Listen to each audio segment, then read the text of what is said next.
Hello, this is Lucy O'Hagan from Wild Awake, and today on this really beautiful spring day I'd love to introduce you to what I think is my favourite tree. Yeah, this tree, and we're surrounded by quite a few gorgeous ones at the moment, and the leaves, this is the first day today that I've seen the leaves bursting out, so just that little bit of rain helped everything along. And this is the lime tree, or the linden tree, or tilia, and there's a couple of different species in Ireland which quite often hybridize together. So I would imagine this is Tilia europaea, but I can't say for certain. But it's a tilia, and they all kind of work in the same way insofar as these gorgeous leaves, which are almost translucent at the moment when they come out. And I'm gonna just invite you to come a little bit closer and have a look at them here. So if we have a look at the shape of the leaf, so a real heart-shaped leaf with one tip being a little bit higher, a serrated edge, and a quite a long drip tip. And at the moment, I don't know if you can hear that, more ASMR. It's quite hairy. These are absolutely delicious. Oh my gosh, I love them. So, lime leaves, I kind of said in a little video before, they remind me a little bit of like the lettuce of the plant world. Obviously lettuce is in the plant world, but the wild food world, that's what I mean. Because they can really bulk up a salad, particularly when they're at this point, just like really new and fresh and delicious. You can just chop them up and put them into a salad. And when they get bigger, we can also use them kind of like vine leaves to wrap food in. They're really, really delicious that way as well. And vine leaves have something called, not vine leaves, linden tree leaves, lime leaves, have something called mucilage in them. So mucilage is like a kind of really jelly substance. And if you taste one of these, and also violet leaves will have the same, it's like a really kind of gelatinousy taste in your mouth. So the actions of mucilage on the body is that they're really, really cooling and soothing. So if you have any coughs or sore throats, these are really good to take as a tea or to eat them. And what you can do with them is to make a kind of infusion in cold water, which will draw out the mucilage. If you like chop them up and like pound them a lot, then the mucilage will go into the water. And I've done this to make like a thickener for soups in the past. That was really, really delicious. So yeah, the leaves are just coming out of these gorgeous little red buds, which are still on the tree there. So the buds themselves look like little lipsticks. And in around June time, depending on where you are, we'll get the beautiful linden blossoms. So if anybody's ever had linden tea before, this is where it comes from. And they're beautiful yellow flowers, an amazing source of like nectar for our pollinators, and just, I think it's one of my favorite teas ever. It's like drinking honey, and yeah, really good, relaxant, very calming for our bodies and our nervous systems. So we'll maybe come back to that in June when they come. So you will quite often find lime trees in parks and along roads. They're planted quite a lot in cities as well. And what's really characteristic of them is this growth at the base of the tree. So all these suckers at the bottom. So this is called epicormic growth. And yeah, if you see a tree like this, it's probably going to be a lime tree, and you can check the leaves as well. So always be 100% sure, obviously, when you're eating anything from the wild. But lime tree, it's quite easy to identify, and you wouldn't really mix it up with any other tree, but always do your homework. So the lime offers lots of other gifts. It's my favorite tree for bow drill. So that's why we stopped here today, because there was a big fallen branch behind us and I was just cutting off bits of wood to make my bow drill kits for future classes. It's a really soft wood, and when you make fire with it, it gives off the most beautiful scent. Yeah, so it's brilliant for that. It is used a lot in carving and furniture making as well.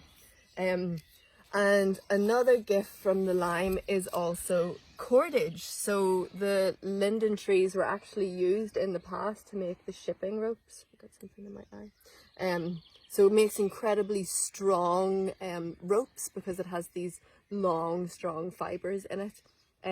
So to get the fibres out, there's a couple of things you can do, and I'm going to show you one way.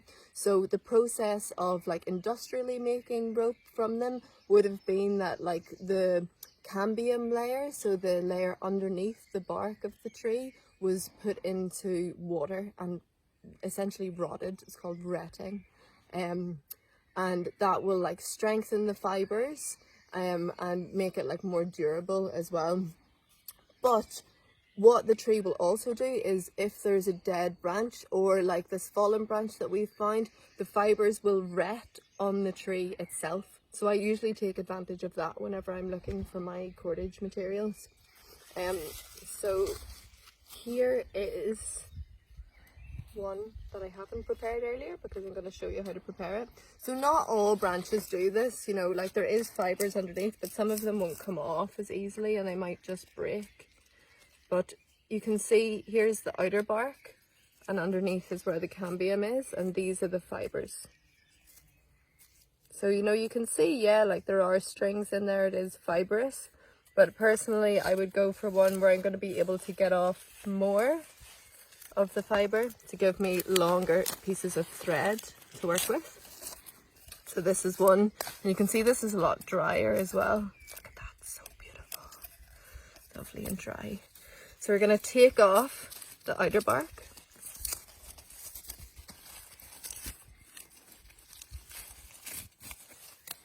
And we're left with these fibres. And you can take them apart because they're layered on top of each other, so they will pull apart more and more, like a cheese string.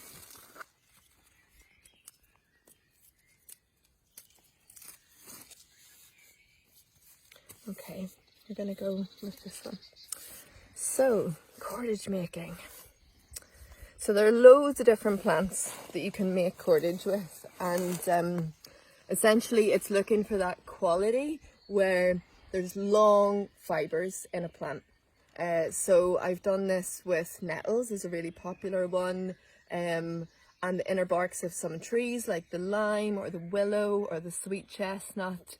But also like I've played with like crocosmia, dandelion stems, plantain stems, rosebud willow herb is a great one, cleavers, I've gathered lots of cleavers, works really well.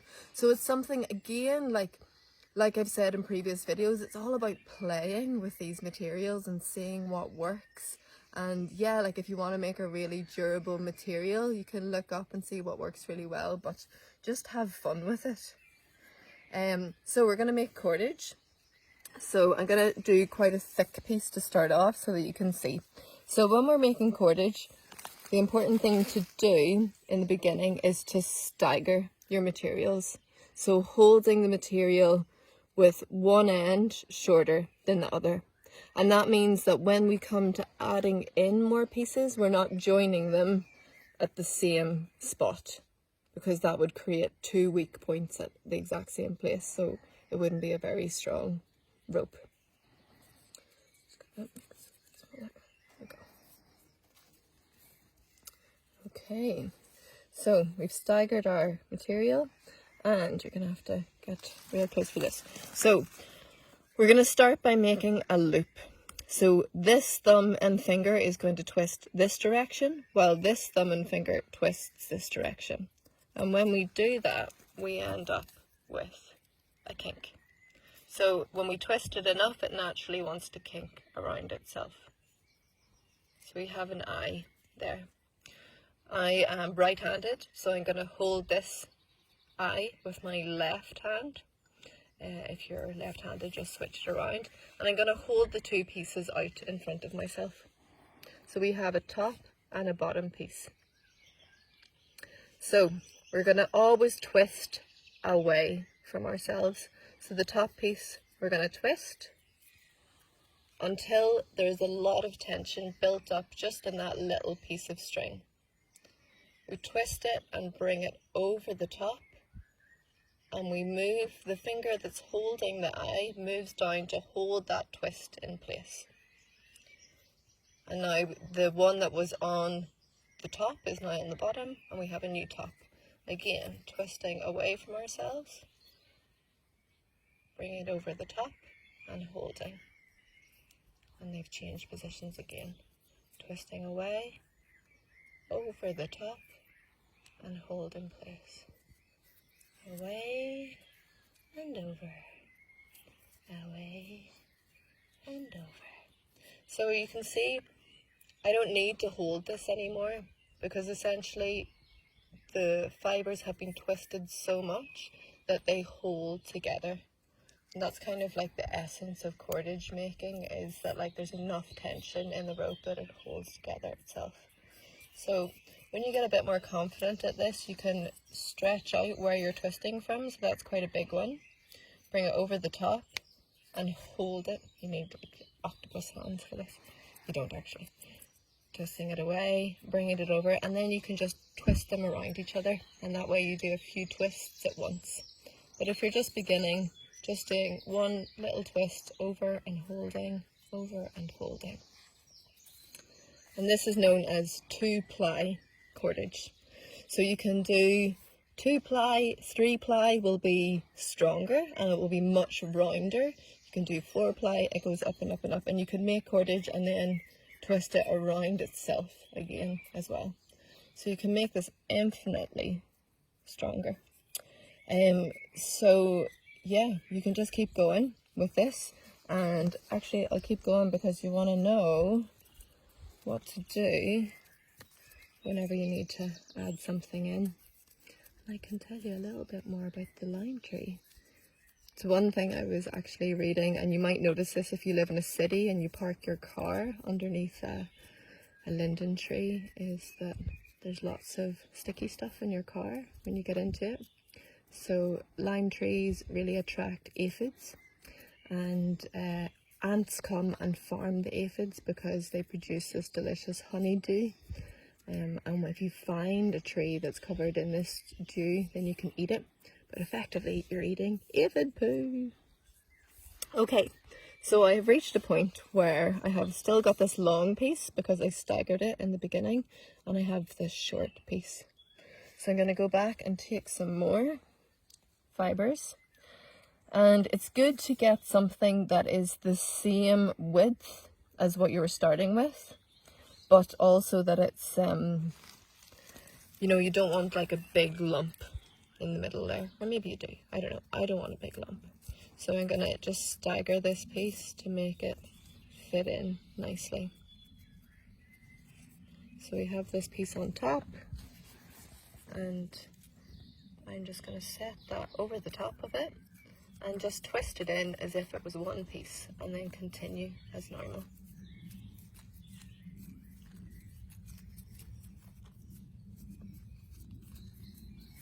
So hopefully that makes sense to you.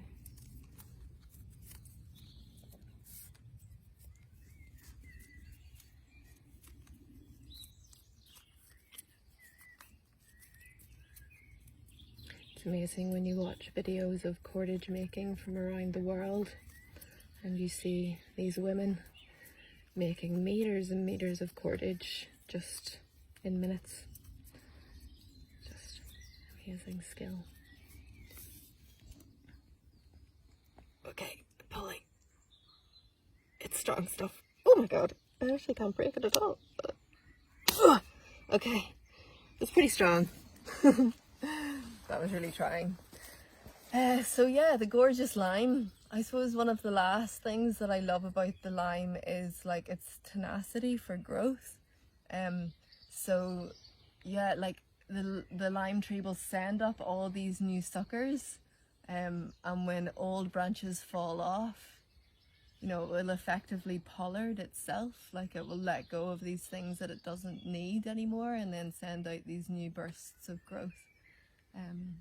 So I just think that's like fantastic lessons for our own lives of shedding what we don't need, and yeah, just having the courage and the trust to send out something new into the world. Thank you for watching. Slán.